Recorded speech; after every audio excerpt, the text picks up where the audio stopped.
legitimidad o gasto innecesario. Uno de los elementos que hoy en América Latina están presentes es el uso de la segunda vuelta electoral. ¿Qué tan necesario es para legitimar los gobiernos latinoamericanos? ¿Cómo se ha utilizado en América Latina la segunda vuelta electoral y qué tanto poder otorga? Hay algunas reflexiones teóricas importantes sobre la importancia de la segunda vuelta electoral. Algunos teóricos han señalado, por ejemplo, que la segunda vuelta electoral es súper necesaria para engendrar algo que está fallando en los gobiernos democráticos, que es el dilema de la confianza. Entonces, ¿cómo otorgamos ese carácter no solamente de confianza, sino sobre todo de consenso en torno a un proyecto político, a un líder político, a un partido político que de una u otra manera gana elecciones en un clima de incerteza, de incertidumbre? Hay algunos teóricos como Sobato, por ejemplo, que señalan que el tema de la segunda vuelta electoral no necesariamente está encadenado al término legitimidad. Hay algunos otros que dicen que sí, que los grados más altos de legitimidad vienen de gobiernos que de una u otra manera emanan de esa segunda vuelta como tal. Entonces es un debate abierto, no hay conclusiones, no hay verdades absolutas con respecto al tema. También tenemos que recordar que en las 19, por lo menos en las 19 democracias latinoamericanas, la segunda vuelta electoral en algunos casos ni siquiera es necesaria, ni siquiera está presente en el debate, y en algunos otros es comúnmente un recurso común que los ciudadanos tienen también para otorgar y engendrar el carácter de representación política que finalmente fundamenta la democracia procedimental.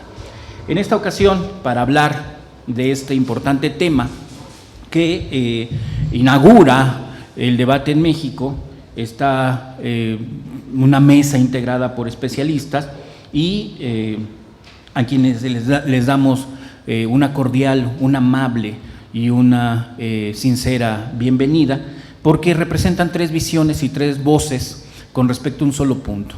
Está la voz académica, está la voz de un funcionario que constantemente está involucrado en este tema, y está la voz también de un representante que de una u otra manera también tiene en sus manos el carácter reformador con respecto a la creación de una potencial ley que modifique, garantice o haga evidente y presente este tipo de temas. Entonces, en esta ocasión, en esta mañana, nos acompaña el doctor Alberto Escamilla Cadena, nos acompaña también, un académico de casa de la UAM Iztapalapa, nos acompaña también un amigo, colega y alguien que estimamos mucho, el diputado federal Alejandro Viebna Velázquez, egresado de esta casa de estudio, y que tiene hoy en sus manos también la representación política por el partido de Morena, y que en ese momento también está en el desarrollo del debate, la reflexión y demás. Y también está el licenciado Enrique Andrade González, es consejero electoral del INE, del Instituto Nacional Electoral. Entonces también voces autorizadas para discutir, reflexionar y quizá proponer en este foro y en esta mesa algunos de los elementos que están en este momento en el aire con respecto al tema y al debate. En principio, la dinámica de la mesa serán 20 minutos por cada uno de los oradores. Tenemos tiempo suficiente, de tal manera que, terminando esos 20 minutos de cada uno de ellos, empezaremos una primera ronda de preguntas y comentarios. Repartirán por ahí algunos papelitos también para que apunten su pregunta y se los vamos otorgando, dosificando, y vamos ordenando un poquito el diálogo que mantendremos con ellos. Y después tendremos también la posibilidad de recibir sus respuestas, 10, 15 minutos por cada uno de ellos, para una segunda ronda de intervenciones. Creo que eso es planeado con respecto al tiempo que nos han entregado para esta mesa. En principio, estará con nosotros y presentará su participación el doctor Alberto Escamilla Cadena. Leo una síntesis curricular de cada uno de ellos y les pediría también el beneficio, el beneplácito y la cordial saludo con un aplauso también, porque eso también enormemente garantiza.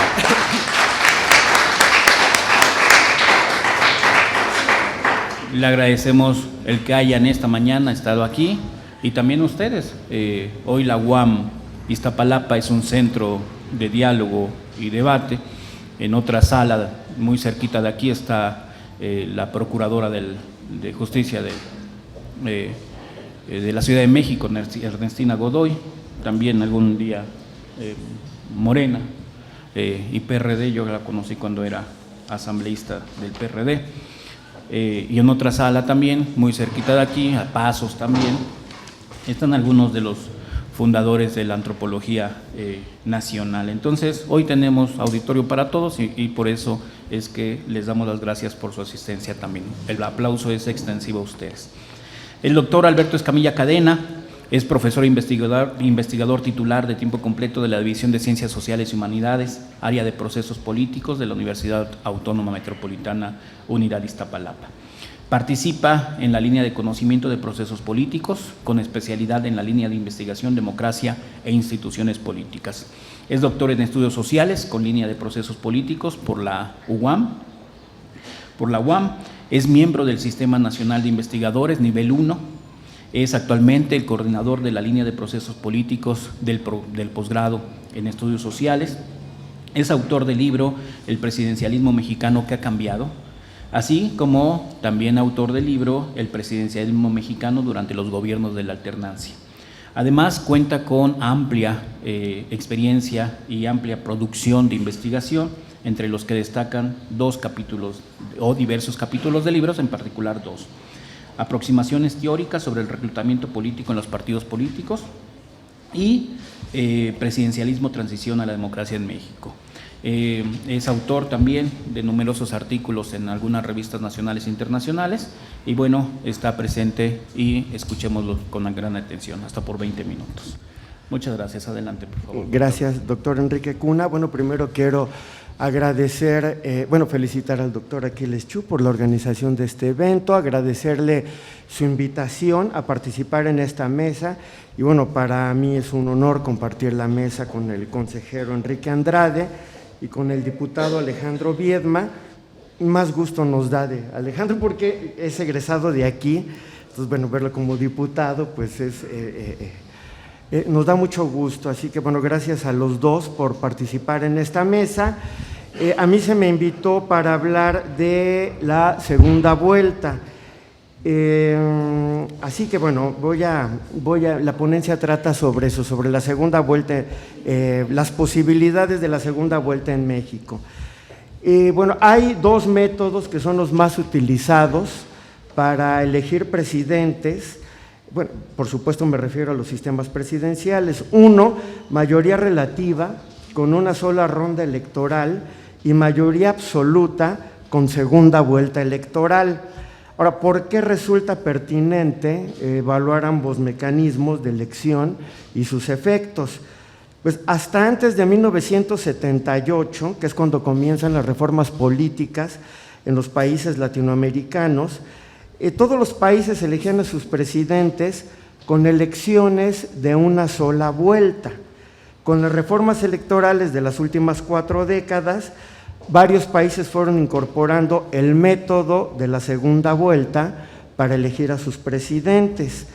De los 18 países, 13 han adoptado la doble vuelta. Solo 5 países mantienen el mecanismo de una sola vuelta: México, Honduras, Panamá, Paraguay y Venezuela. Así que México es uno de los pocos países que ha mantenido el sistema de una sola ronda electoral para elegir a su presidente. Ahora, el argumento de más peso para establecer la segunda vuelta ha sido el de terminar con la práctica de que el presidente fuera elegido apenas por una minoría del electorado. En cambio, la segunda vuelta le confiere una mayor legitimidad de origen. Digamos, es la legitimidad que se obtiene en las urnas a través de una elección limpia, transparente, creíble, etcétera. La pregunta es si realmente el establecimiento de la doble vuelta en la mayoría de los países que la han adoptado ha contribuido a dotar de mayor legitimidad a los presidentes. Dado que este es el debate, ¿no?, de la teoría de los sistemas electorales, Bien, paso a hablar de los efectos de las dos fórmulas de la elección presidencial. Decía, hay dos fórmulas. Uno, la mayoría relativa con una sola vuelta, en donde el que más votos obtiene gana y no se exige un umbral. Dos, la segunda vuelta, ahí se exige una mayoría absoluta de votos, 50 más 1, y en caso de que ningún candidato la obtenga, hay una segunda ronda en donde compiten los dos punteros y simplemente gana el candidato que más votos obtiene.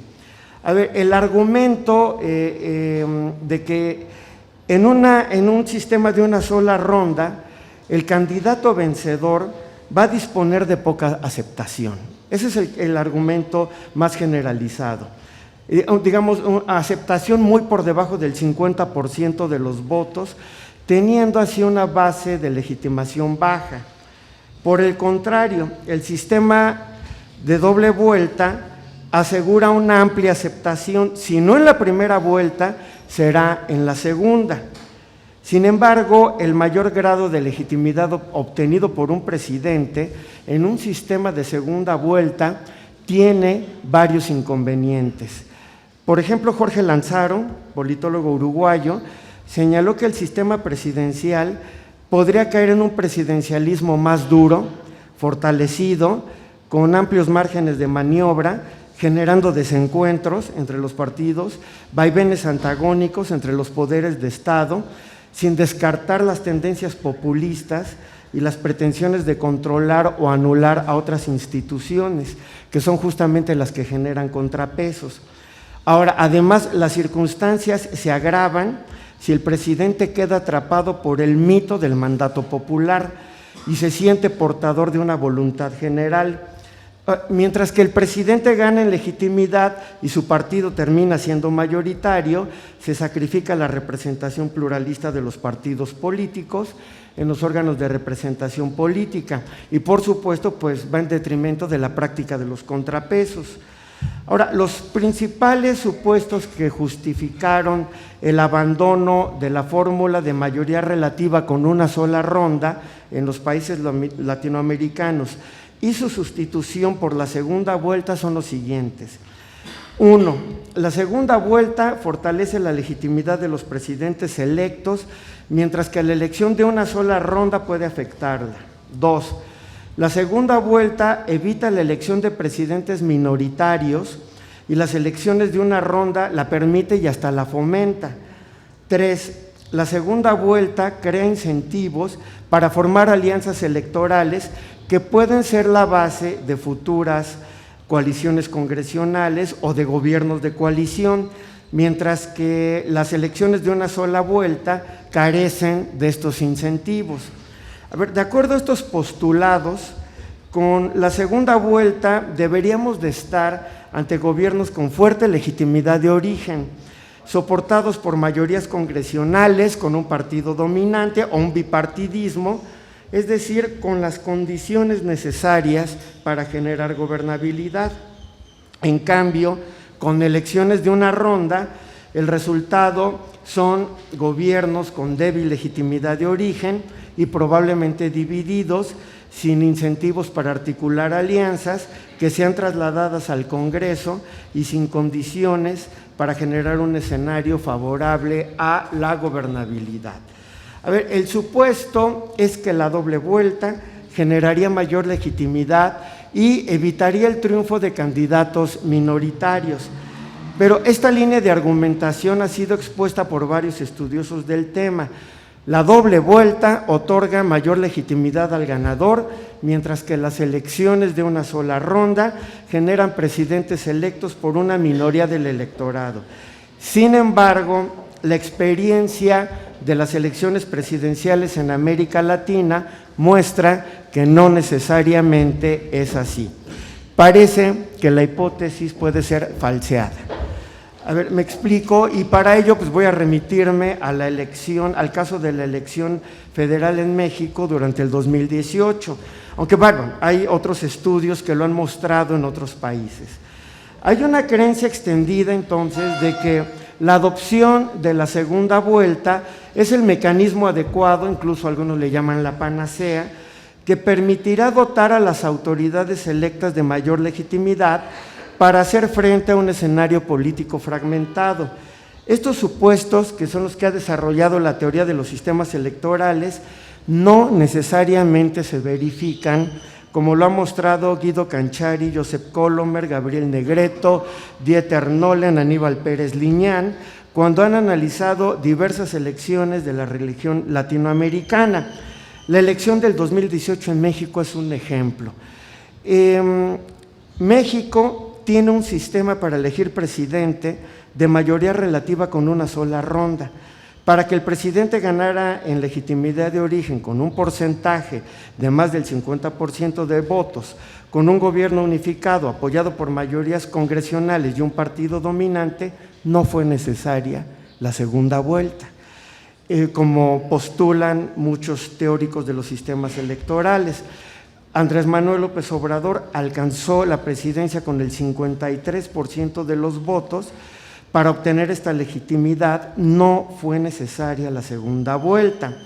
López Obrador cuenta con todas las condiciones para que haya gobernabilidad durante su mandato, y todo ello con un sistema de mayoría relativa con una sola ronda. Se podría argumentar que el caso de México fue excepcional, pero las reglas de su sistema electoral lo permitieron, sin contemplar la necesidad de una segunda vuelta. Además, bueno, Evo Morales, Rafael Correa han ganado elecciones en una sola ronda.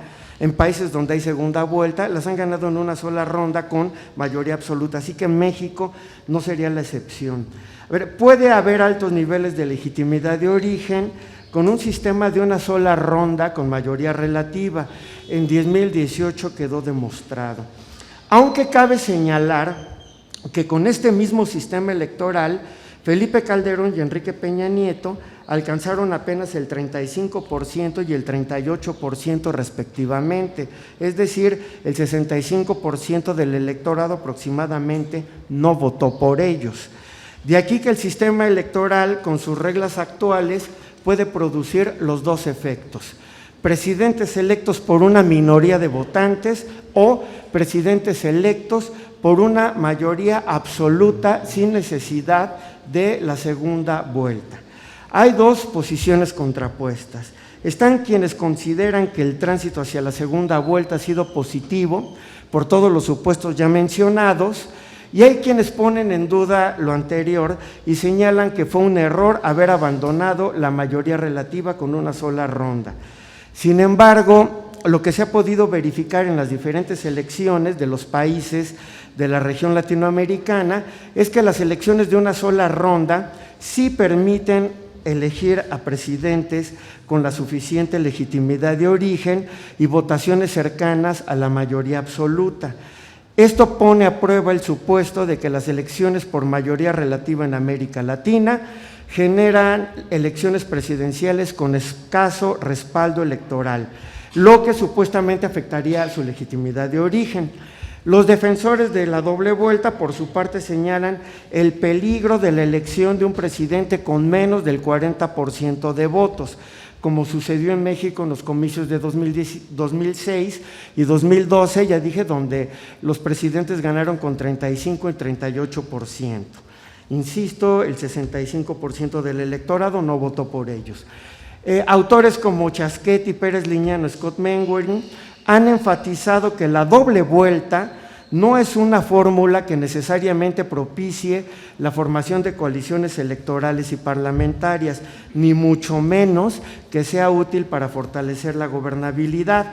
Y quienes están a favor de la segunda vuelta sostienen que esta fórmula tiende a concentrar el voto del electorado únicamente en dos grandes coaliciones que compiten en la segunda ronda, mientras que con la fórmula de una ronda el voto del electorado se dispersa y se fragmenta, propiciando una representación política también fragmentada. Una vez más, la elección del 2018 en México muestra que no necesariamente es así.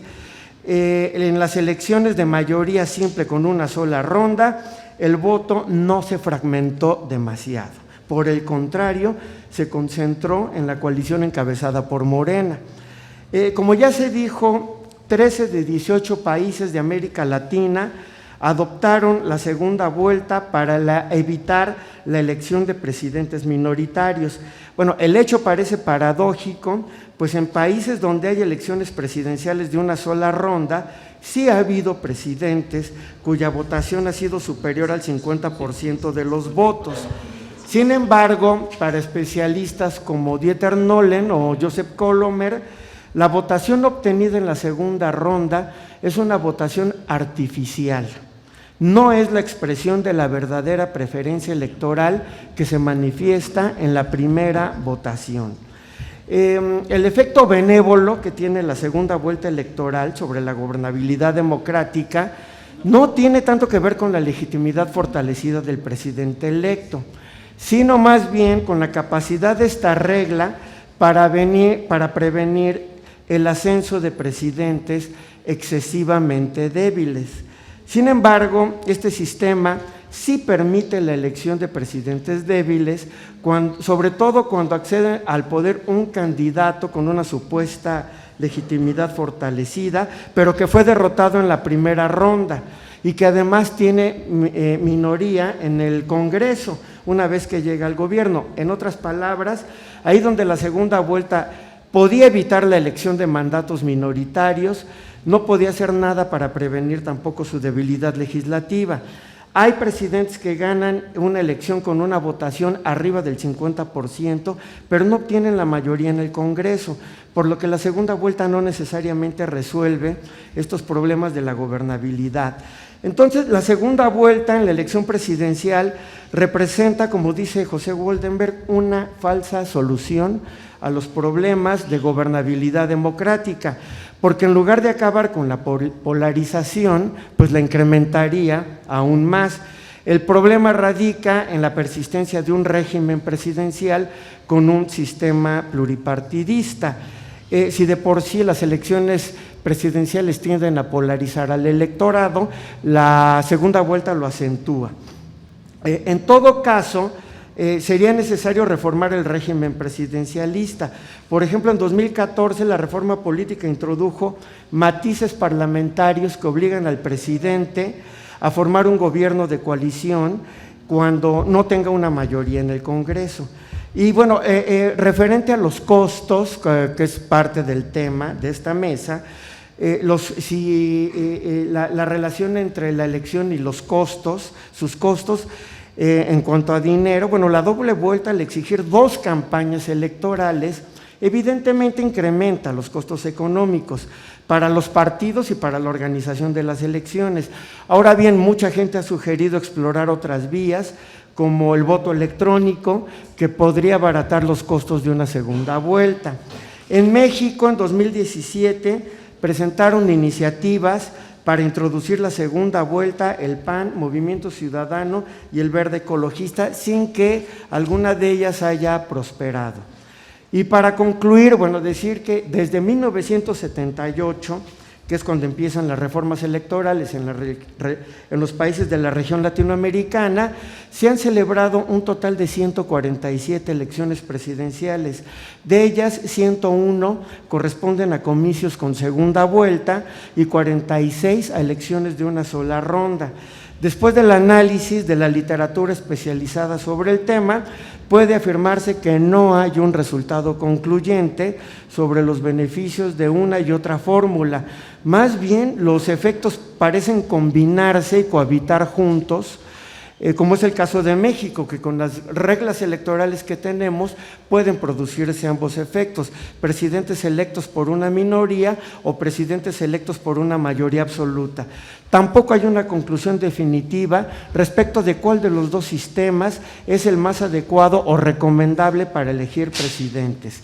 El sistema electoral mexicano, con sus reglas actuales, ya dije, puede producir los dos efectos: presidentes electos por una minoría y escasa legitimidad de origen, o presidentes electos por una mayoría absoluta con altos niveles de legitimidad sin necesidad de una segunda vuelta electoral.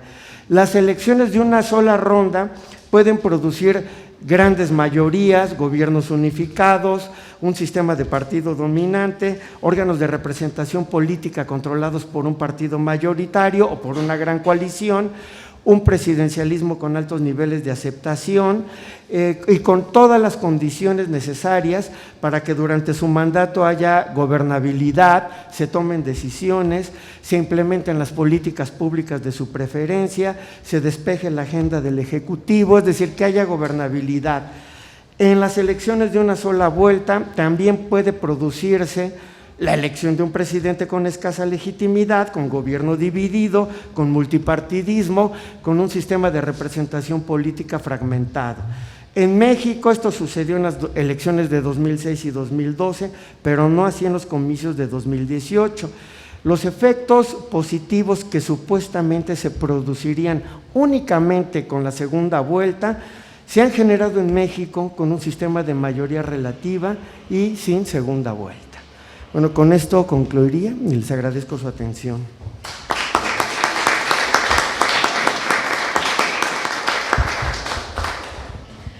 Pues agradecemos la intervención del doctor Alberto Escamilla Cadena. Todavía le sobraban 3 minutos y medio, así que vamos con tiempo. En segundo instancia, en segundo lugar, le corresponde la voz a el diputado federal Alejandro Viebna Velázquez. Él es licenciado en Ciencia Política por la UAM Iztapalapa, tiene estudios en Filosofía, Derecho Electoral y Marketing Político, es estudiante de la Maestría en Gobierno por el Instituto Universitario de Investigación Ortega y Gasset. Del 2014 al 2018 formó parte de la representación de Morena ante el Consejo General del INE. Durante el último proceso electoral coordinó a los 300 representantes distritales y 32 representantes locales de Morena ante el INE en todo el país. Es secretario en este momento, es secretario de la Comisión de Juventud, integrante de las comisiones de puntos constitucionales y del trabajo en la Cámara de Diputados. Además es consejero del Poder Legislativo de Morena ante el Instituto Nacional Electoral. Vamos a escucharlo hasta por 20 minutos. Muchas gracias, Alejandro. Muchas gracias. Déjenme poner igual un cronómetro. Pues primero que nada, de verdad estoy muy contento de estar aquí en mi alma mater.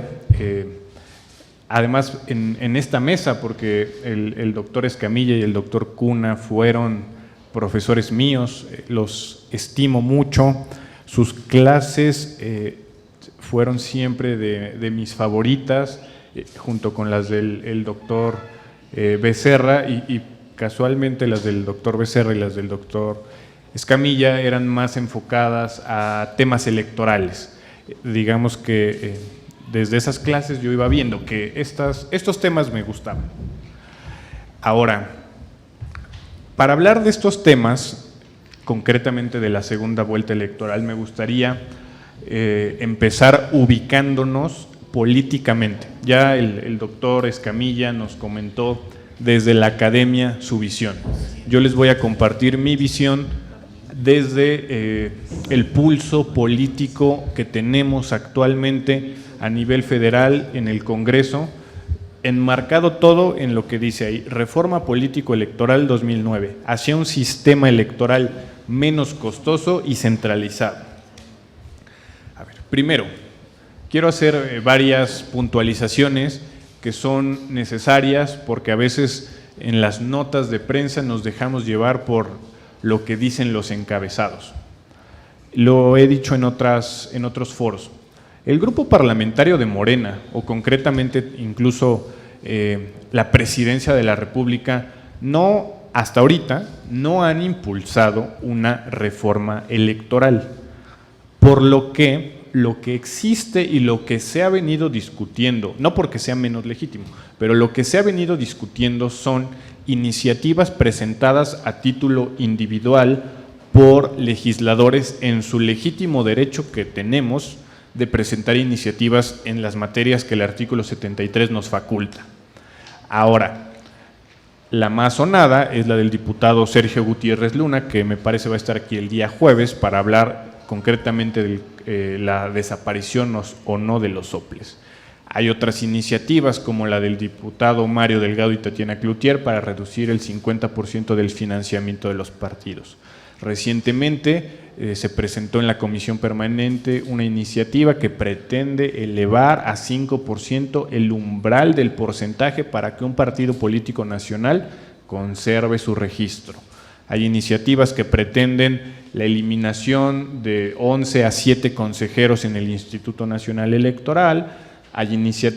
No son iniciativas, hay declaraciones del diputado Pablo Gómez que sugiere que se debería eliminar el Consejo General del INE y debería todo funcionar a través de la Junta General Ejecutiva y tener concretamente solamente una autoridad esencialmente administrativa y no politizada, por mencionar algunos temas que son los que más resuenan, los más rimbombantes.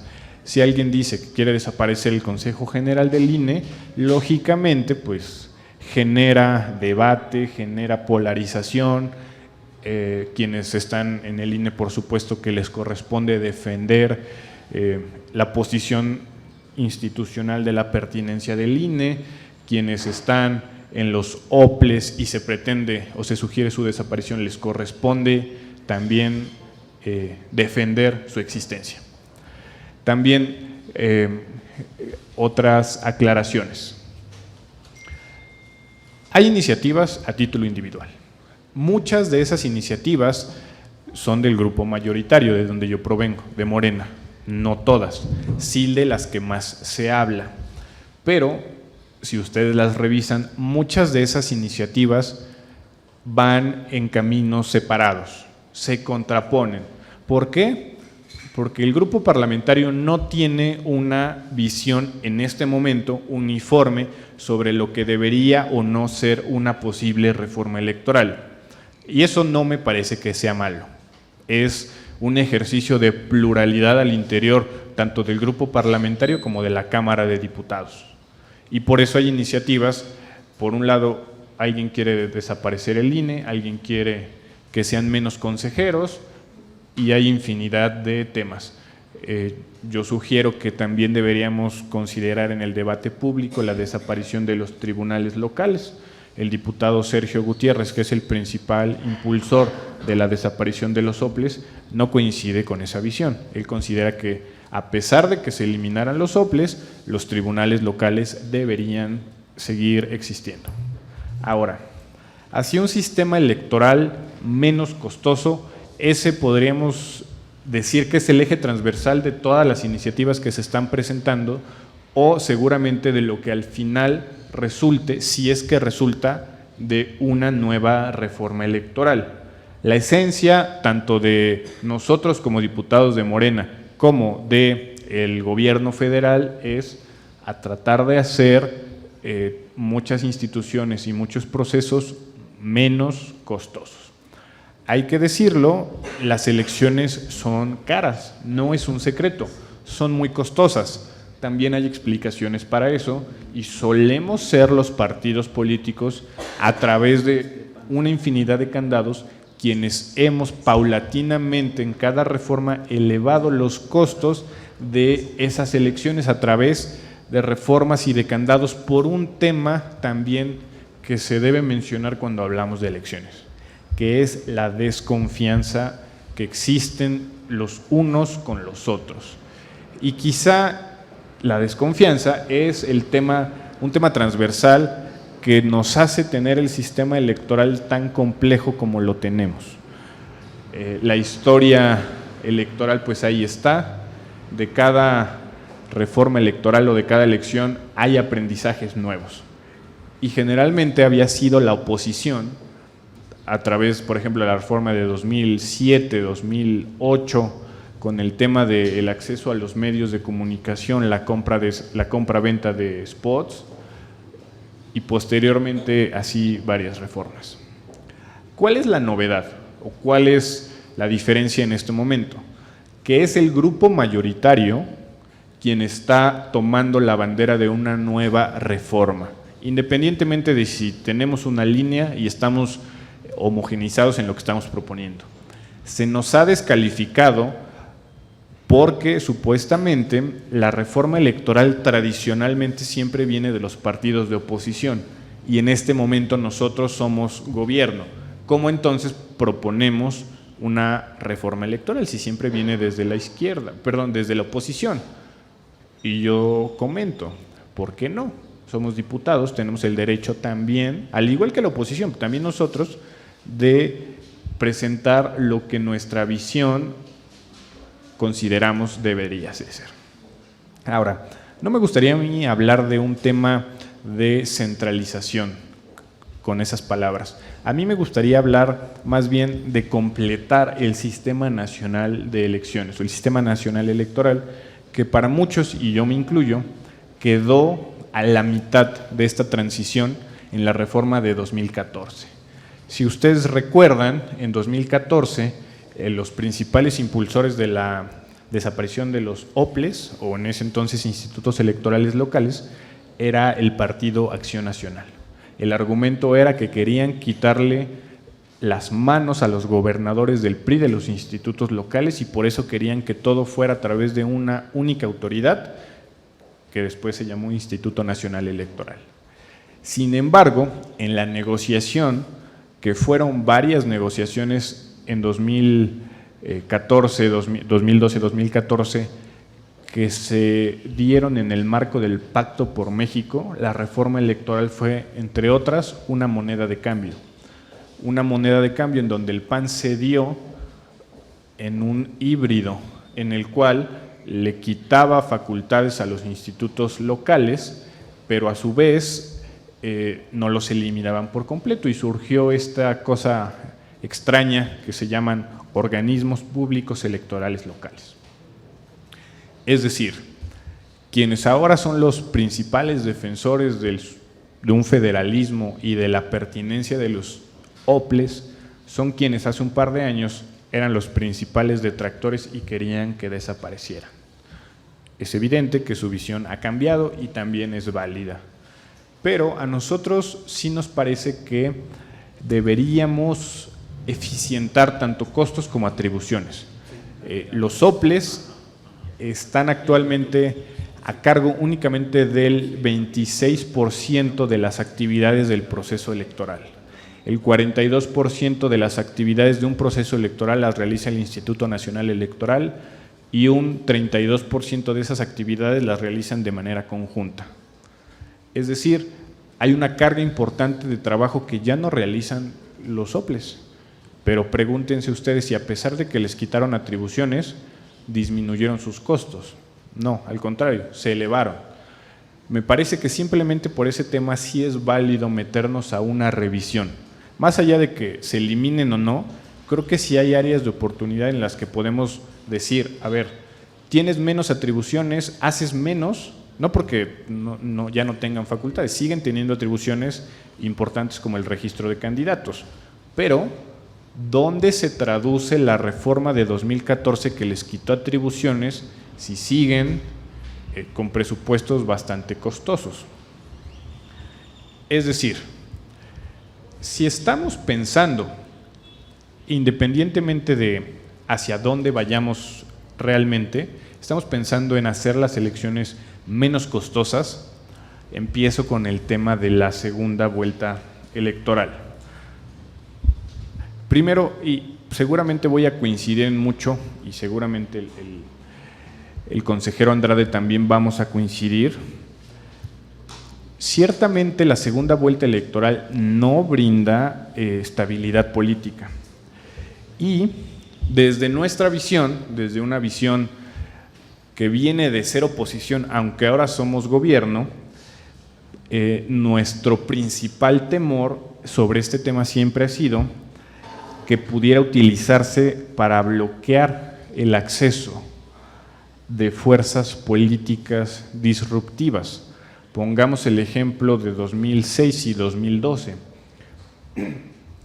Si hubiéramos tenido una segunda vuelta electoral y en 2006 el hoy presidente, entonces candidato Andrés Manuel López Obrador, ya sea que hubiera ganado o se le hubiera respetado el triunfo, depende de lo que cada quien crea, y se hubiera dado una segunda vuelta electoral en un contexto tan polarizado de AMLO es un peligro para México, y de una campaña mediática impresionante, no es muy ajeno pensar que particularmente dos partidos se hubieran aliado para impedir la llegada del presidente en ese entonces, en el año 2006. Y probablemente algo así hubiera podido pasar en el año pasado, en 2018. Dado los resultados y dado las encuestas que posicionaban al entonces candidato de Morena como el favorito, no era descabellado pensar que quienes no lo veían como una buena opción se hubieran aliado para sumar sus votos y frenar la llegada del candidato. Ahora, estamos hablando de una democracia o unas elecciones menos costosas. Naturalmente, y quien diga lo contrario, pues hay que sentarnos a platicar, una segunda vuelta electoral sería más costosa porque es otra elección, lo cual implica que el INE tenga que desplegar su estructura 2 veces, que tenga que imprimir papelería, materiales electorales, que tenga que capacitar y contratar a todos sus CAEs y supervisores electorales 2 veces y que tengan que elevarse los costos. Luego los costos de la organización de los propios partidos, sus representantes de casilla, sus representantes generales y todo lo que en sí mismo conlleva la organización de una elección o propiamente de la jornada electoral. Ahora, un tema también muy importante que muchas veces no se habla. Una segunda vuelta electoral podría producir una, llamémoslo, fatiga ciudadana y podría generar incluso bajos estándares de participación. Hace poquito, hace mes y medio, tuvimos la elección extraordinaria de Puebla y tuvimos elecciones en diversos estados de la República. Todos se coinciden en que los niveles de participación fueron muy bajos. Yo sostengo que los niveles de participación que sí son bajos, a mí al menos aún no me generan preocupación porque venimos de una elección presidencial con los niveles de participación o de los niveles de participación más altos que hemos tenido recientemente. Pero las elecciones por sí mismas sí saturan a los ciudadanos. Los spots, la propaganda, el bombardeo mediático al que se sujeta en una campaña electoral, pues la verdad es que sí cansa. Ahora imagínense si fuera por una segunda vez. Cuando creemos que ya nos libramos de los spots y de los candidatos, nuevamente repetirlo con el cansancio que eso produce. Ahora, en una segunda vuelta electoral, si los ciudadanos entienden que no es en la primera vuelta donde de verdad se elige a el ganador, sino es como una ronda preliminar, pues muchos dirían, si de por sí considero que mi voto no cuenta, pues si en esta elección no se va a elegir realmente a nadie, pues ¿para qué voy a votar? Mejor me espero, o pues que se peleen ellos y ya en la buena a lo mejor yo voy a votar, a lo mejor. Es decir, me parece que generaríamos incentivos negativos para aumentar la participación de la ciudadanía si estamos hablando de una segunda vuelta electoral. Ahora, una segunda vuelta electoral polarizaría las opciones políticas. Por un lado estarían la fracción del candidato que resultó ganador en la primera vuelta y del otro lado estaría los que no ganaron pero están tratando de alinearse o de ponerse de acuerdo para poder en segunda vuelta darle, valga la redundancia, la vuelta a quien de inicio ganó. Pero no necesariamente esto se generaría en coaliciones de gobierno, ni en programas programáticos, ni en políticas públicas, ni en estrategias de gobierno para cuando se gane. Es decir, podría generar incentivos también perversos para que intereses o muchos intereses quieran únicamente acceder al poder a través de una alianza ficticia solo electoral. Ahora, también podría ser complejo que si en una primera vuelta electoral yo voto por cierta opción política, al final, después de la primera vuelta, esa opción haya quedado en tercer lugar y en la siguiente vuelta esa opción por la que yo de inicio voté ya no está. O sea, es decir, pues podría adulterar de cierta forma la concepción de la voluntad de la ciudadanía. Y como les decía, forzaría las negociaciones de los partidos políticos y por ende las podría pues politizar. Ahora, genera incertidumbre también. Es decir, si hay una elección y en esa primera elección no hay un ganador propiamente y menos de forma inmediata, pues se generarían muchas expectativas de qué va a pasar, de ahora qué va a suceder, de por quién voy a votar ahora. Entonces, esa incertidumbre no me parece que sea absolutamente nada necesaria. Se construyen mayorías artificiales, como ya les había comentado, y quizás es uno de los peligros más importantes. Supongamos que llegamos a una segunda vuelta electoral con un, no sé, 60% de votación para ese candidato. Eso no quiere decir que efectivamente el 60% de la población lo esté apoyando. Solo quiere decir que pues, había dos opciones y quien quiso votar votó por una de ellas. O sea, no hay un verdadero respaldo popular. Probablemente muchos de esos están votando porque su candidato ya perdió y a quien apoyaban ya no está en esa lista de dos personas. Y si hablamos de que el problema es la legitimidad y la falta de representación, a mí no me parece que ni resuelva el problema de legitimidad ni el problema de la representación. Es decir, la segunda vuelta electoral por sí misma no está resolviendo los problemas de la democracia mexicana.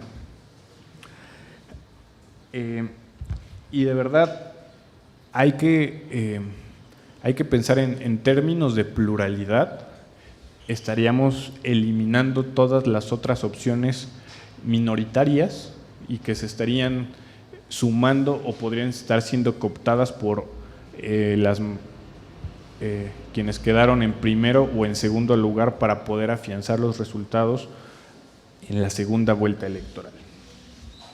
Es decir, en términos generales, yo no veo conveniente, y con esto concluyo, no veo conveniente que en las condiciones políticas en las cuales nos encontramos y sobre todo cuando el principal discurso tanto de los diputados como del gobierno es la austeridad y hacer más con menos, no veo que el tema de la segunda vuelta electoral pueda enmarcarse dentro de la discusión y de las propuestas que pudieran aterrizarse realmente en la reforma electoral. Y en ese sentido, me parece, si aquí algún profe me corrige o el consejero, incluso ni siquiera es un tema a debate de manera importante en la opinión pública, en la famosa comentocracia o con los académicos, no es realmente un tema que esté en este momento posicionado como una opción política viable o que alguna fuerza política esté diciendo la segunda vuelta es la panacea, la solución o lo que sea.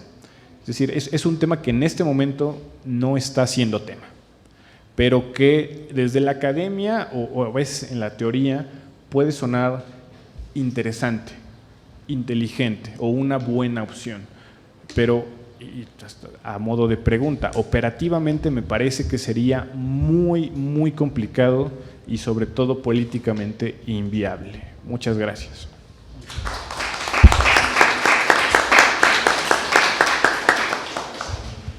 Muchas gracias al diputado federal Alejandro Viedma. Le damos la voz al consejero electoral, hasta por 20 minutos, Enrique Andrade González. Me permito leer una síntesis curricular. Consejero electoral del INE, actualmente es licenciado en Derecho por la Universidad Iberoamericana, tiene estudios de maestría y doctorado en Derecho por la Universidad Nacional Autónoma de México, cuenta con 2 diplomados, uno en Derechos Humanos por la UNAM y otro en instituciones de México, como por ejemplo el Instituto Tecnológico Autónomo de México, el ITAM.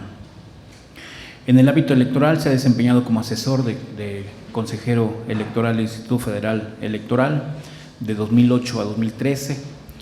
También fue director de audiencias de la Presidencia de la República y asesor del Secretario del Trabajo y Previsión Social del Gobierno Federal. Fue electo por el Pleno de la Cámara de Diputados como consejero electoral para el periodo 2014 a 2020. Actualmente preside la Comisión Temporal de Vinculación con Mexicanos Residentes en el Extranjero y análisis de las modalidades de su voto, así como el Grupo de Trabajo en Materia de Transparencia del Instituto Nacional Electoral.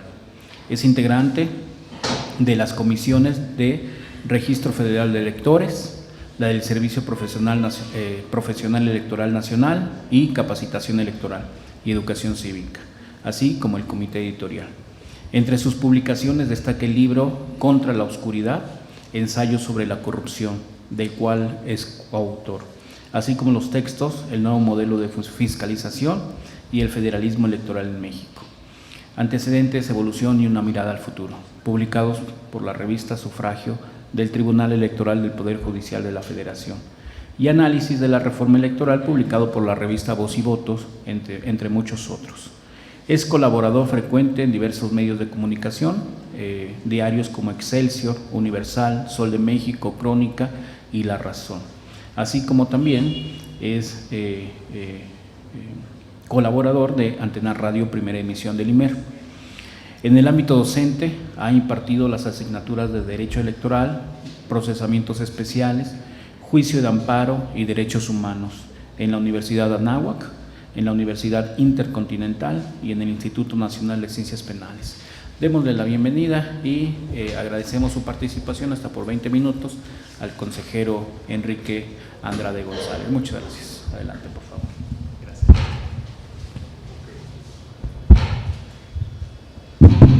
Muy buenas tardes, me da mucho gusto estar con ustedes, poder visitar esta casa académica, como le llaman, Casa Abierta al Tiempo, de la Universidad Autónoma Metropolitana, y bueno, participar en estas mesas de análisis que, como se ha dicho, tratan de explicar y a lo mejor entender algunas de las cuestiones que se están debatiendo ahorita prácticamente en la Cámara de Diputados, de si es necesaria o no una reforma electoral.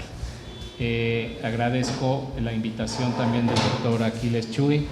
Me da mucho gusto estar con el maestro Marco Antonio Ibáñez, con el doctor Alberto Escamilla y con el diputado Alejandro Viedma, que además somos compañeros de la mesa del Consejo General. Pues muy frecuentemente nos saludamos por ahí, y además me doy cuenta de que los dos somos zurdos, entonces tenemos varias coincidencias.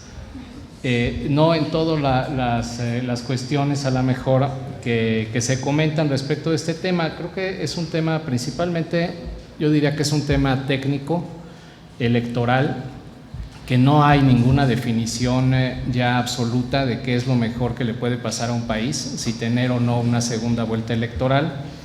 Yo quisiera que viéramos un poquito de dónde surge, por qué surge y cómo ha funcionado en otros países, para luego poder a lo mejor discutir, si así sus preguntas lo sugieren, si para México realmente sería importante y cuándo pudiera ser importante tener una figura en la Constitución o en la ley que permitiera o que obligara a una segunda vuelta electoral. En principio es una figura que surge, como vemos en la gráfica, en 1852, es decir, hace ya mucho, en la época de Napoleón III, que era la República Francesa, y ahí la bautizaron además como balotage, que así le llamaron a la segunda vuelta electoral en Francia. ¿Y por qué surge? Aparentemente el problema que tenían ahí era que en el Parlamento, que es una república parlamentaria, no se tenían las mayorías como para tomar las decisiones necesarias en los gobiernos.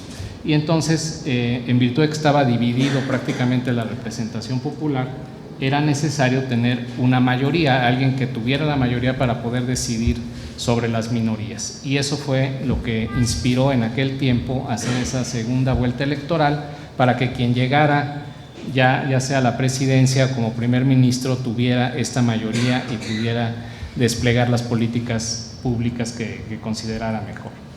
Entonces vemos que consistía en exigir a quienes aspiraban a ejercer un cargo electivo que accedieran con una mayoría absoluta de votos, y para hacerlo se tenía que realizar una segunda vuelta entre las dos minorías, es decir, quien hubiera quedado en segundo lugar y quien hubiera quedado en primer lugar sin alcanzar un umbral determinado de votos que se le hubiera puesto como condición, tenía que ir a una segunda vuelta electoral.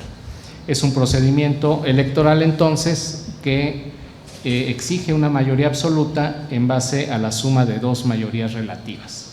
Esto sería la definición, digamos, teórica de lo que sería la segunda vuelta electoral.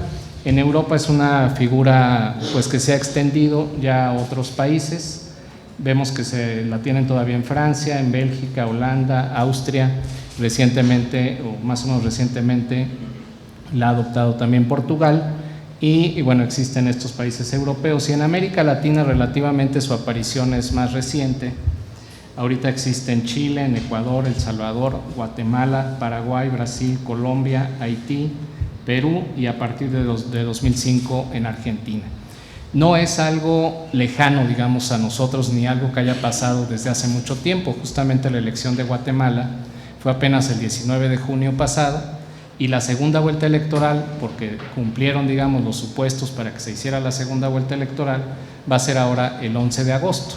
Es decir, es una figura muy vigente que se está dando ahorita en Guatemala y que prevén que se va a dar en Argentina, también en las elecciones que tendrán a finales de este año.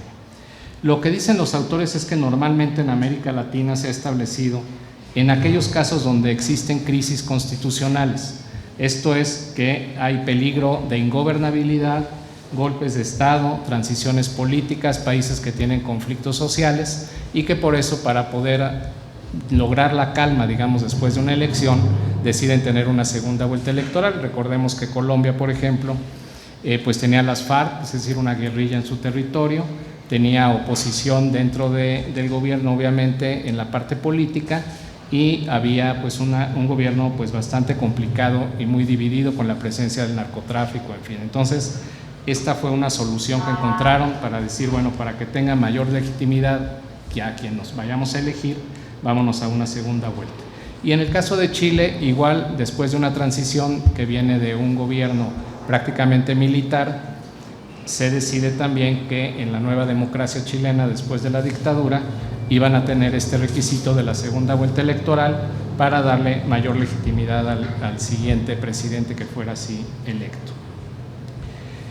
Como decía un poco quienes antecedieron en la palabra, es un requisito que tiene algunas consecuencias. Vamos a ver los efectos de la segunda vuelta electoral, y uno de ellos, por ejemplo, es que los partidos pueden hacer alianzas para conformar una candidatura fuerte. Es decir, desde el principio ellos miden que no van a tener más del 50% de los votos, y entonces empiezan a hacer alianzas, se empiezan a sumar entre ellos, que me imagino que va a ser algo parecido a lo que van a tener que hacer ahora los candidatos demócratas para la presidencia de Estados Unidos, que hasta donde sabemos ahorita son como 19 precandidatos.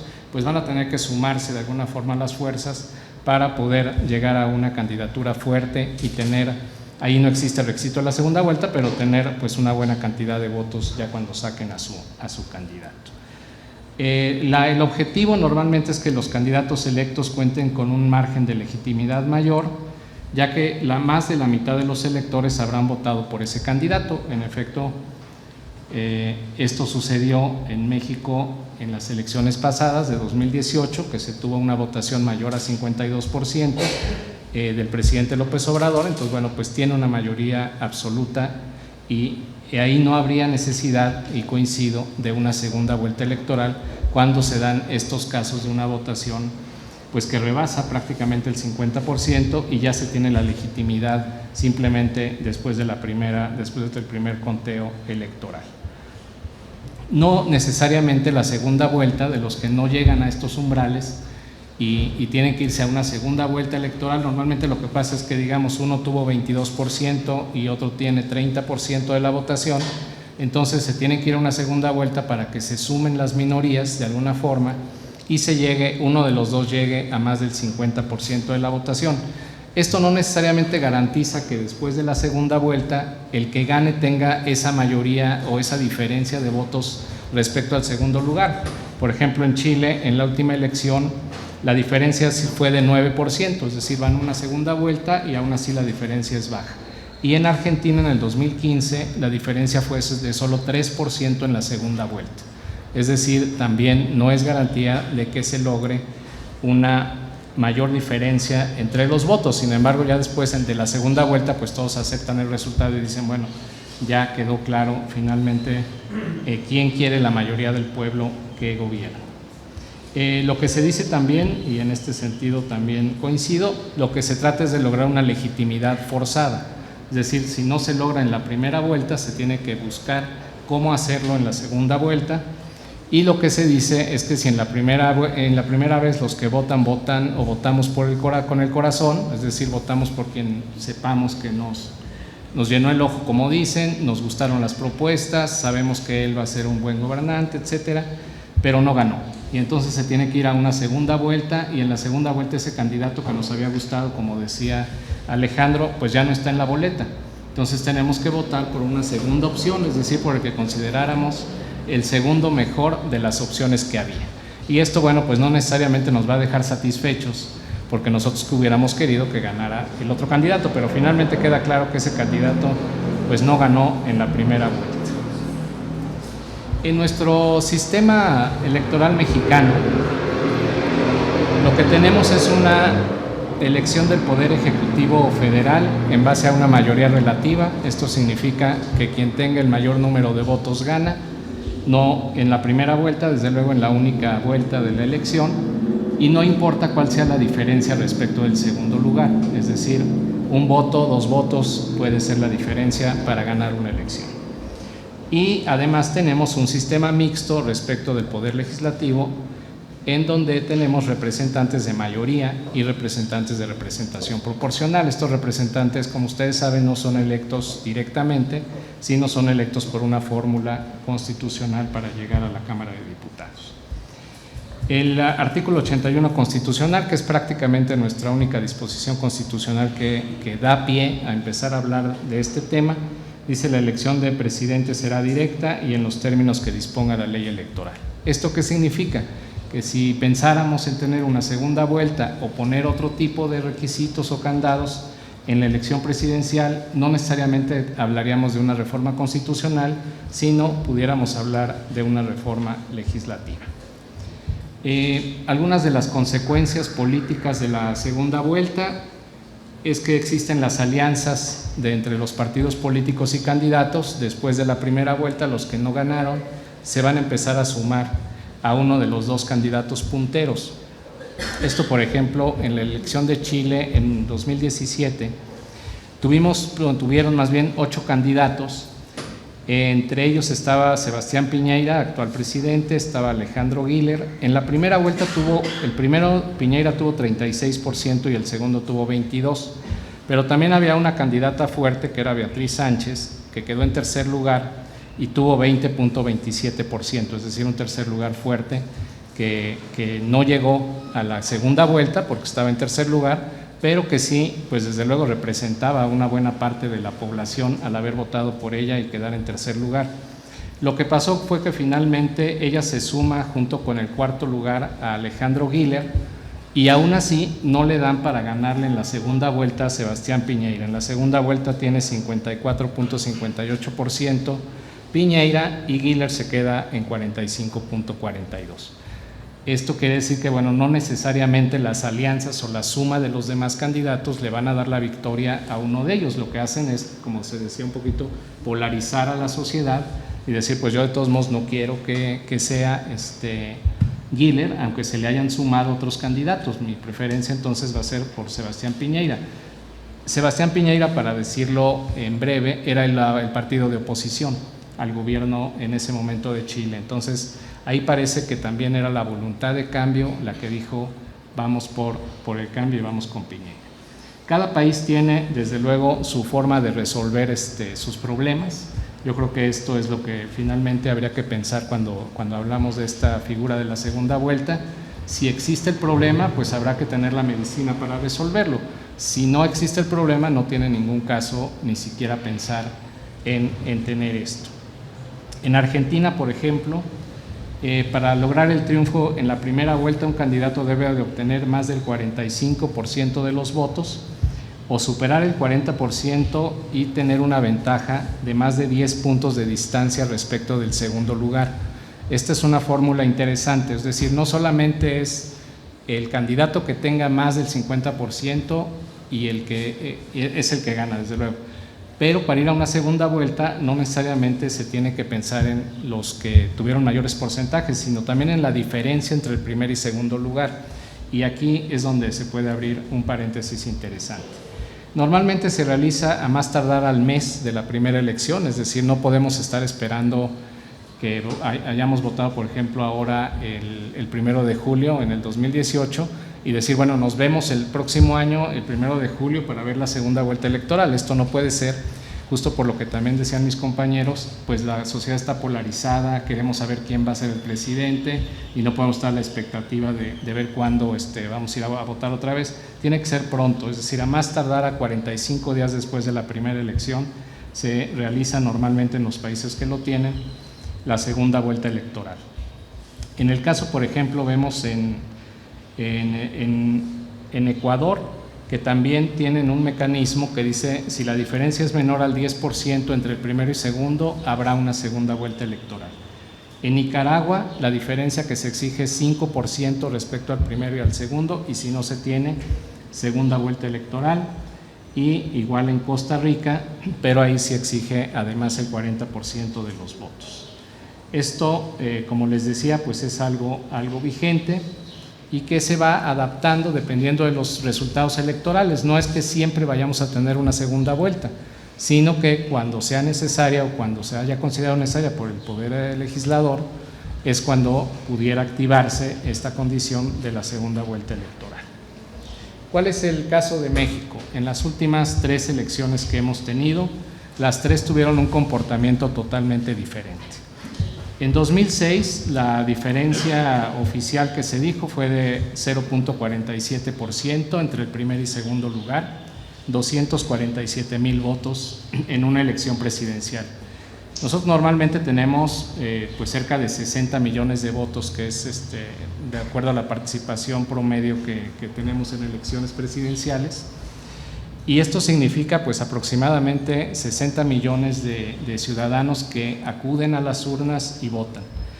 La diferencia de 247,000 votos es una diferencia muy baja comparada a la cantidad de votos, y bueno, pues obviamente a cualquier autoridad electoral esto nos pone en problemas, porque dicen cualquiera pudo haber ganado. La verdad es que la diferencia fue muy poca y obviamente sí se avisora un conflicto postelectoral en México y en cualquier otro país, y no solamente en el país, sino también en los estados. Cuando la diferencia llega a ser tan baja, siempre hay riesgos.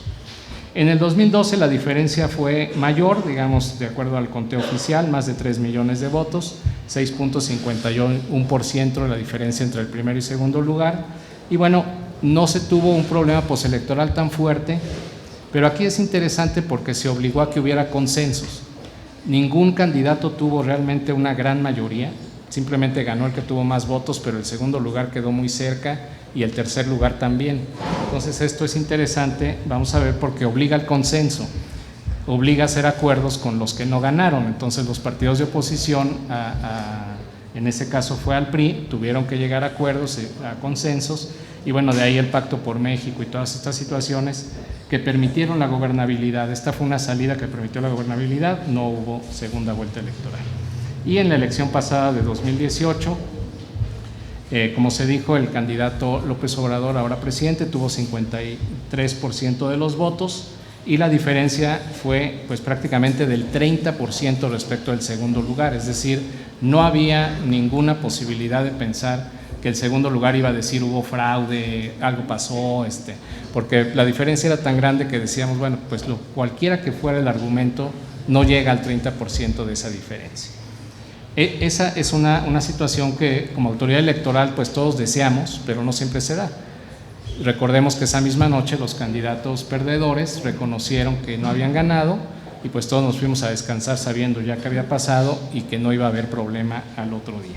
Sin embargo, los tres casos son distintos. ¿Qué va a pasar en 2024? No lo sabemos. Pudiera haber elecciones cerradas, es probable. Pudiéramos tener conflicto postelectoral otra vez, tal vez. Entonces, yo creo que por eso hay que pensar un poco en las salidas en caso de que hubiera este tipo de conflictos. Vemos la elección de 2012 nada más como ejemplo, y aquí vemos que fueron en realidad 3 fuerzas políticas importantes y por eso se tuvo que llegar a consensos para poder gobernar. No hay, como decíamos, una respuesta concluyente, no hay una posición, digamos, firme. Yo en este espacio académico simplemente sería conveniente a lo mejor si se discutiera el tema, porque también, como decía mi amigo el diputado Biedma, no es un tema ahorita, no es un tema que esté en los medios, no es un tema que traiga ninguna fuerza política, como que no se ha visto que sea algo necesario, máxime después de la elección de 2018. Sin embargo, yo creo que en caso de que hubiera elecciones cerradas nuevamente, la única propuesta, a lo mejor si pudiéramos pensar en una propuesta, sería cuando la diferencia entre el primer y segundo lugar fuera menor al 5%, es decir, lo que pasó en 2006. Y ahí a lo mejor sí tener esta posibilidad de decir, para que quede claro, porque también después de la primera vuelta hay conflicto postelectoral, por ejemplo en Guatemala lo hay, aún teniendo segunda vuelta. Pero la segunda vuelta de alguna forma pacifica las cosas y dice, bueno, como hay dudas de quién ganó, vámonos a la segunda vuelta cuando la diferencia sea de 5% o menor. La única ventaja que tendríamos sería que daría mayor certeza en los resultados en caso de una elección cerrada, que quien gane finalmente tendría una mayor legitimidad en el ejercicio del cargo, aminoraría a lo mejor el conflicto postelectoral. En Colombia lo hacen a las 3 semanas, en Guatemala a los 45 días, en Argentina una fue el 27 de octubre y la segunda el 24 de noviembre, en Guatemala, como les decía, es prácticamente al mes de la primera elección. ¿Cuáles son los problemas de tener una propuesta así? O si pensáramos que a lo mejor esta pudiera ser una salida, que yo creo que ni los de la mesa estaríamos de acuerdo, pero si pudiera ser una salida, tendremos un problema que es que la calificación de la elección la hace el Tribunal Electoral prácticamente después de los 45 días, que es la fiscalización, y luego vendría la segunda elección. Eso nos pone en un problema porque ya estaríamos pensando en más de 45 días, lo que no es conveniente. Entonces ahí tendríamos que valorar si la fiscalización se haría hasta después de la segunda vuelta. ¿Qué es la fiscalización? Que veamos cómo gastaron el dinero los candidatos. Creo que habría algunos ahorros en caso de que se decidiera así. Yo no vería problema en utilizar los mismos funcionarios de casilla, de hecho algo similar hicimos ahora en la extraordinaria de Puebla, si más o menos tenemos quiénes fueron, etcétera, entonces se puede volver a pedirles que participen. Se aprovecharían, bueno, los tiempos del Estado, donde sí habría un gasto sería en el material electoral, que probablemente serían las boletas electorales de esa segunda vuelta, que no es un gasto menor, es algo que ahorita vamos a ver, no es cualquier cosa. Pero se tendría que gastar finalmente en materiales electorales, en conteo rápido y probablemente en PREP, que también tiene su costo. Más o menos para darnos una idea de lo que estamos hablando con los gastos, con los costos, digamos, actuales. El costo por boleta electoral que tenemos es de 79 centavos. Tenemos un padrón de 90 millones de ciudadanos. Eso nos da que nada más las boletas serían como 71 millones de pesos en caso de que decidiéramos que la segunda vuelta fuera igual con papel seguridad, con bueno, todos los candados que tiene la boleta actualmente, que por eso es una boleta un poco cara. Lo que hacen otros países es que entre la primera y segunda vuelta, pues mínimo habría un debate adicional. Se tendría que adecuar el tope de gastos de campaña, o si no, tendría que ser más o menos el que se había fijado si es que no se ha gastado, y si no, se tendría que autorizar mayor gasto. Y bueno, el voto desde el extranjero, los países que lo tienen, como es el caso de México, cuando hay segunda vuelta también tienen el voto en el extranjero. Es decir, hasta ahorita tendríamos aproximadamente un gasto de 100 millones de pesos en una segunda vuelta. ¿Es mucho? Sí. Por eso es que no es una salida, digamos, muy conveniente, salvo que la situación política así lo exigiera. O sea, salvo que el resultado electoral fuera un resultado muy cerrado, desde mi punto de vista es cuando tendríamos que tener esa condición o ese candado para salir del problema.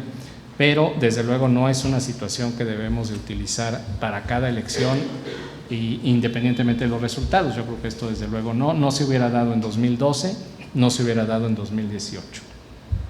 Y bueno, finalmente es una propuesta únicamente legislativa, de modificación legislativa, en caso de que se considerara en algún momento hacer estas adecuaciones electorales. Muchas gracias por su paciencia y por su invitación.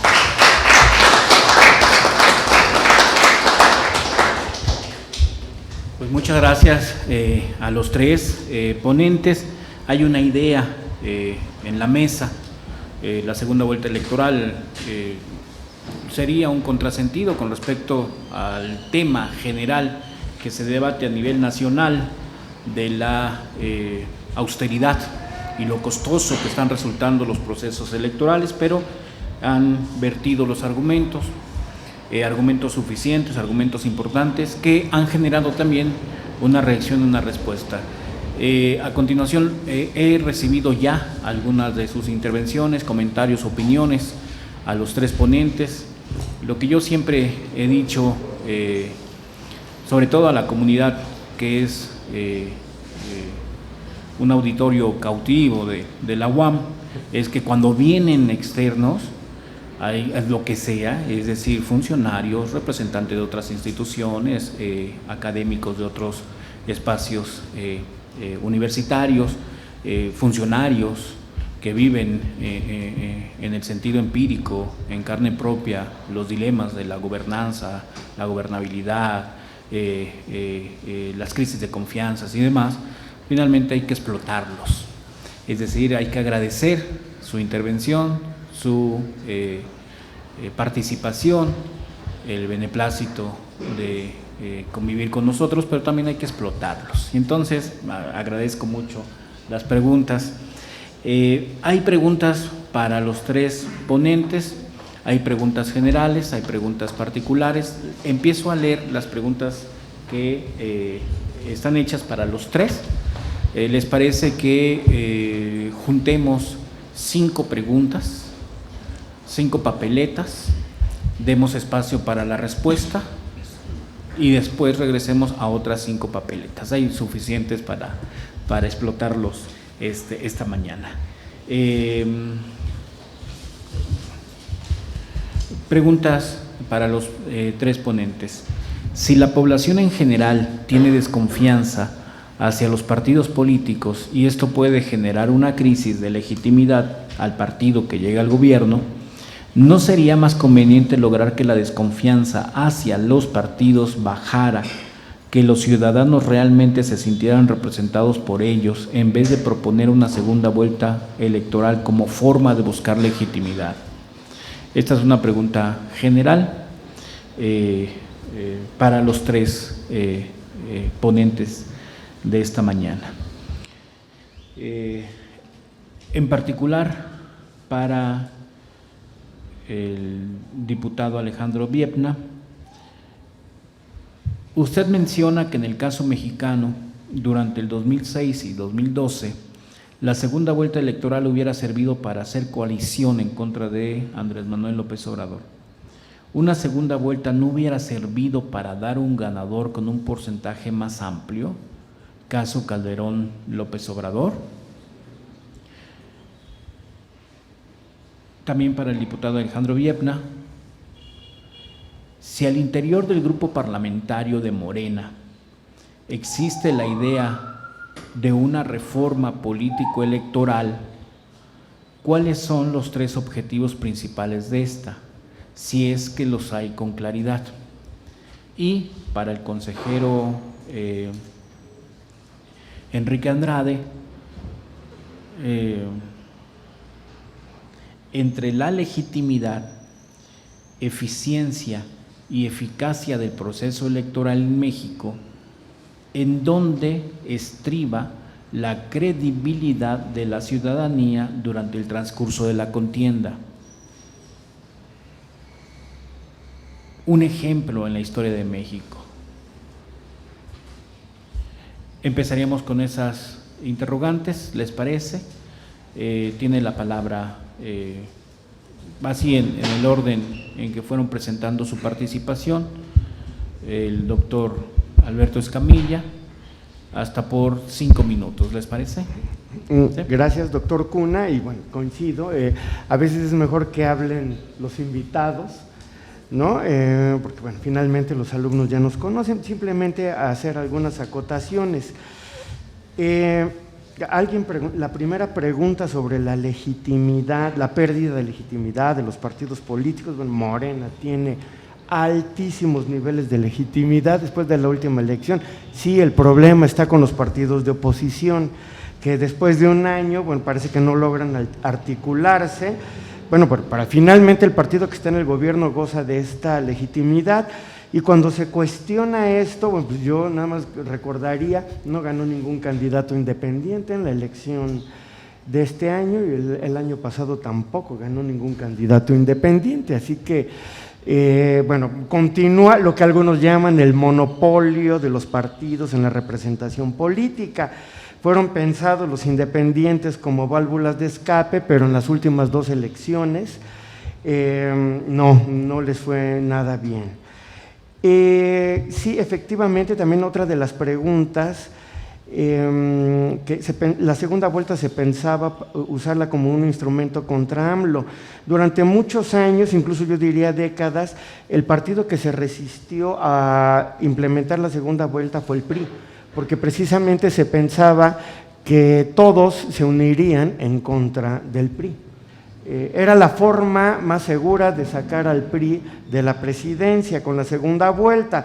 Bueno, ahora se piensa exactamente lo mismo contra AMLO. Habría que juntarse todos en la segunda vuelta contra AMLO y sería la forma de sacarlo de la presidencia. Digamos, bueno, ya se estaría pensando como un mecanismo más perverso, ¿no? Pero más que estar legitimando candidatos. Pero bueno, generalmente la oposición así hace sus cálculos. Estoy de acuerdo con lo que dice el diputado Biedma y el consejero, que es un tema, el de la segunda vuelta es un tema que no se discute. No se discute ni en la academia, ¿no? Bueno, sí se discute para ver efectos, beneficios, prejuicios, pero no que se discuta como algo que deba de implementarse en México. Entre la clase política, pues no creo que sea una discusión que centre su atención. Ha habido iniciativas, ciertamente, pero por ejemplo en la propuesta de reforma electoral que hay ahorita, no está incluido. Y bueno, a ver, imaginen, se discute, todavía no está aprobado, aunque ya hay un esbozo de ley, la revocación del mandato. Imaginen una segunda, o sea, esta combinación tan estrafalaria, una segunda vuelta con revocación del mandato, ¿no? Entonces, hay una segunda vuelta que te va a legitimar más a un presidente y resulta que a los 3 años lo sometes al juicio del electorado, lo expones a que pueda ser revocado, que dicho sea de paso, ningún presidente ha sido revocado por esta vía en América Latina, solo se ha usado 2 veces, las 2 veces han sido ratificados, Evo Morales y Hugo Chávez, respectivamente. Entonces, bueno, segunda vuelta para reforzar la legitimidad y después someterlo a una revocación sería contraproducente. Pero bueno, finalmente la segunda vuelta no se discute, la revocación del mandato sí se está discutiendo, pero bueno, es otro tema. Aprovecho el espacio, si quisiera preguntarle al diputado Biedma, ¿habrá o no reforma electoral? Nada, o sea, yo no me refiero al contenido, no me quiero meter en las propuestas de los partidos, en la de Morena, simplemente ¿habrá o no habrá? ¿Hay condiciones o no? Ya, les cedo la palabra. Adelante, por favor, Alejandro. Gracias. Voy a empezar un poquito en desorden de las preguntas. Empezaría por esta. ¿Habrá o no? La respuesta es no lo sé. Que yo quiero que haya, sí quiero. Tengo claridad hacia dónde, desde mi visión, deberíamos ir también. Pero no lo sé por un tema muy sencillo. Y es un tema que no tiene que ver con que Morena no tenga una línea, sino no estoy seguro qué quieren los otros partidos. O sea, no tienen una posición clara respecto de hacia dónde podemos caminar con ellos. Es más bien como no queremos nada. Y pareciera que no quieren como modificar prácticamente nada, y dado que se ha insistido mucho en que queremos hacer una reforma electoral en consenso, o sea, en consenso con la oposición, aún no me queda claro hacia dónde podemos transitar con ellos, porque pareciera que no quieren nada. Lo que me queda claro es el camino hacia la reforma electoral acaba de empezar. O sea, hay propuestas, hay iniciativas y hay algunos temas que están en la mesa. Habrá que ir viendo cómo se van dando las cosas.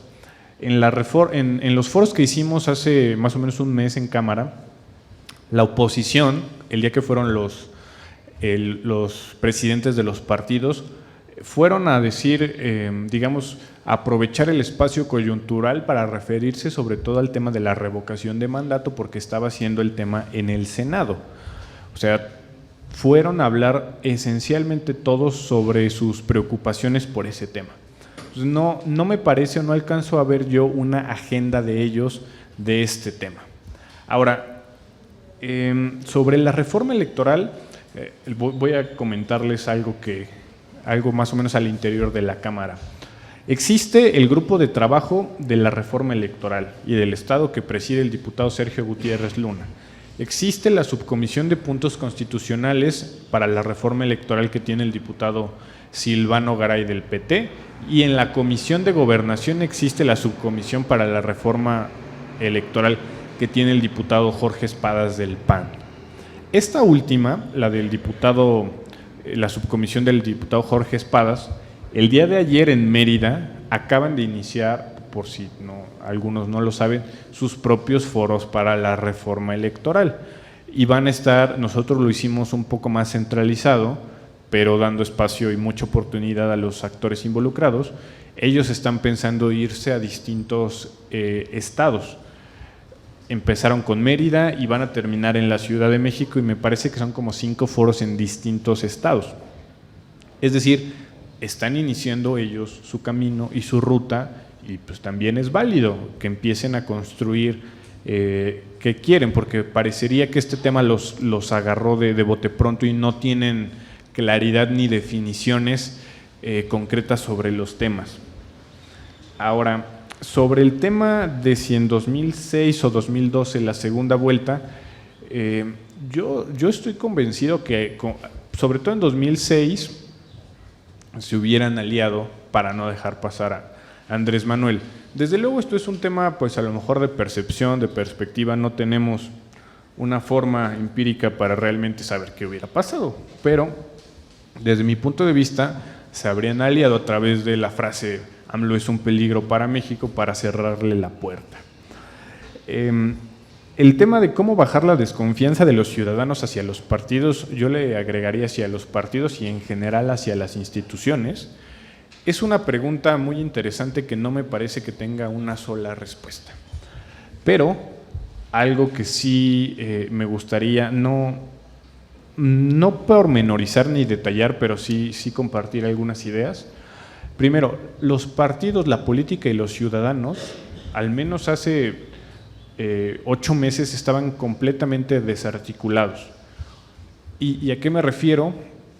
Si teníamos políticos, partidos, instituciones o lo que sean, que no nos sentíamos representados, y no solo no nos sentíamos representados, veíamos impunidad, excesos, derroche, una vida de jeques árabes para ciertas personas, pues el ciudadano no se va a sentir identificado.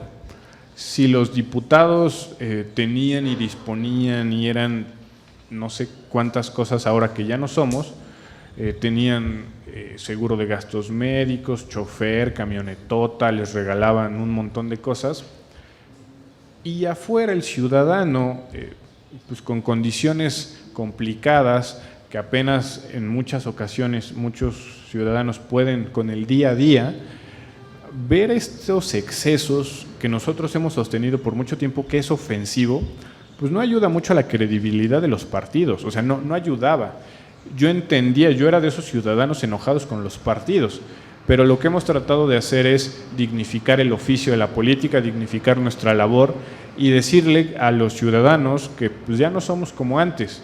Antes tenían chofer, tenían carros, les regalaban un montón de cosas. Por fortuna a nosotros no nos tocó ya nada de eso, estamos en una época de austeridad y me parece que eso es parte de lo que ayuda a la legitimidad que tenemos. Si dijimos que íbamos a hacer cosas distintas, si dijimos que íbamos hacer una manera diferente. Esas son pequeñas acciones que son muy significativas en el imaginario colectivo y que ayudan a la ciudadanía a identificarse. Tengo un compañero que es diputado que trabajaba pues limpiando mesas en un bar en Chihuahua y ahorita es diputado federal.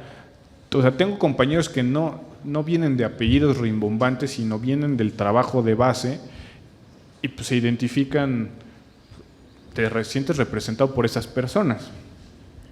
Entonces creo que para bajar un poquito ahí la desconfianza, que es muy alta, pues tenemos que hacer más esfuerzos como estos y empezar a ver si con el tiempo podemos decirle a la ciudadanía, nosotros te representamos, o sea, aquí estamos.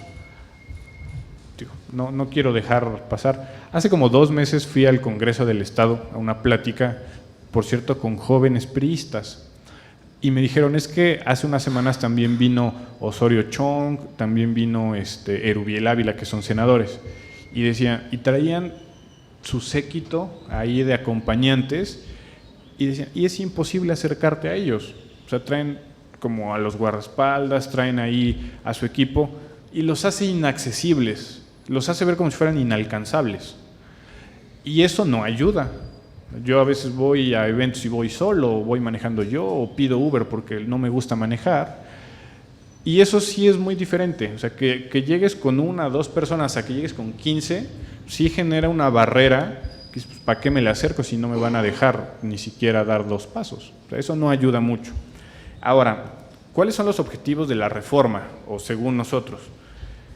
No voy a hablar de los objetivos del grupo parlamentario, sino voy a hablar de los objetivos desde la visión que yo tengo o que yo, de donde trabajaba antes en la representación de Morena, tenemos, o digamos, desde la visión que muchos de los expertos electorales de Morena tenemos, que es lo que les decía, completar el sistema nacional electoral. ¿A través de qué?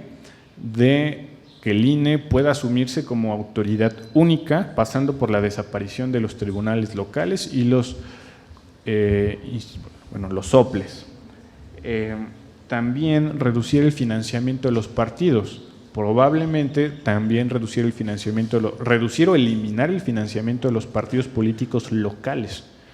Solamente habría que ver y ajustar la fórmula y ver cómo, para no afectar tanto a la oposición, porque es su temor. Ellos dicen que queremos desaparecerlos y queremos quitarles como su financiamiento, y eso los haría inoperantes y no tendrían cómo competir. Solo pues tengo que decirles que a pesar de esa inequidad que ya existía y lleva existiendo muchos años, y que al PRI le daban 1,000 millones y no sé cuánto, pues nosotros ganamos con la fórmula actual y con esa inequidad. Lo que queremos pues es reducir simplemente ese financiamiento, porque nos parece que es mucho. Y un tema del cual los magistrados del Tribunal Electoral que fueron a los foros también coincidieron, establecer un solo medio de impugnación, un juicio único, y por qué no hablar del juicio en línea también. O sea, temas que la verdad a mí me sorprendió mucho escuchar a los magistrados con propuestas, pues me parecieron muy innovadoras, sobre todo esto del juicio en línea, para poder acceder o para poder acercar aún más la justicia a los ciudadanos a través pues, de Internet. Entonces creo que esos son temas muy interesantes a los cuales podemos transitar. Ahora,